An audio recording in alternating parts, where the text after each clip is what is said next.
Ask almost anyone where Earth's oxygen comes from, and you'll hear the same answer. Forests. You will often hear that if there were no trees, there would be no oxygen to breathe. It sounds right. Trees look like they're breathing.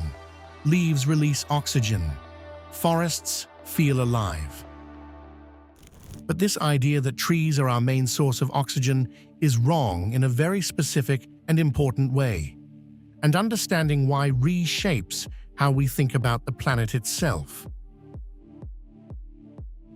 Let's start with a basic truth. Plants do produce oxygen. Through photosynthesis, plants use sunlight to turn carbon dioxide and water into sugar. Oxygen is released as a byproduct. However, producing oxygen is not the same as adding oxygen to the atmosphere. To increase Earth's oxygen supply, carbon has to be permanently removed from the system. If that carbon comes back through decay, fire, or respiration, the oxygen disappears with it. And forests recycle almost everything they produce. Think about a tree. It grows, photosynthesizes, and releases oxygen for decades or even centuries. But when it dies, microbes break it down. Fungi consume it. Bacteria breathe. That process uses oxygen. By the time the tree fully decomposes, nearly all the oxygen it produced during its life has been consumed again. Even forest fires don't change this equation.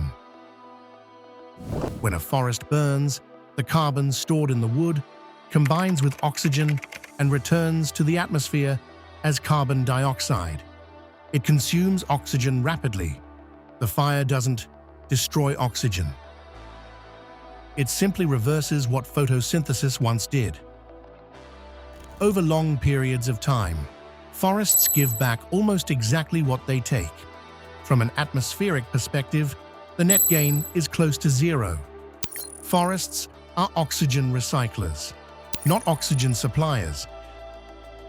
So if forests aren't filling the atmosphere with oxygen, what is? The answer isn't on land. It's in the ocean. Most of Earth's breathable oxygen comes from microscopic life drifting near the surface of the sea. They are called phytoplankton. These are tiny photosynthetic organisms, many smaller than a grain of dust, that float in sunlit ocean water. They don't look impressive. You don't see them unless you're looking for them. But together, they change the chemistry of the entire planet. Here's why phytoplankton contribute tremendously more oxygen than trees.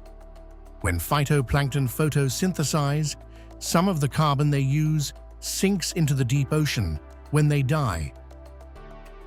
That carbon is locked away for centuries, sometimes millions of years. Because the carbon doesn't immediately return to the atmosphere, the oxygen released during photosynthesis stays available. That's how oxygen accumulates, not through growth, but through the mass storage of carbon. Over Earth's history, this slow process reshaped the atmosphere. Before oxygen became abundant, Earth's air was toxic to modern life. Oxygen was rare, reactive, and unstable. It only began to build up when biological carbon started getting trapped, buried in sediments instead of being recycled at the surface. The oxygen in your lungs exists today because ancient oceans quietly removed carbon and never gave it back. Now let's be precise. Forests still matter enormously. They regulate climate, they store carbon temporarily, they stabilize ecosystems, and they influence rainfall and temperature.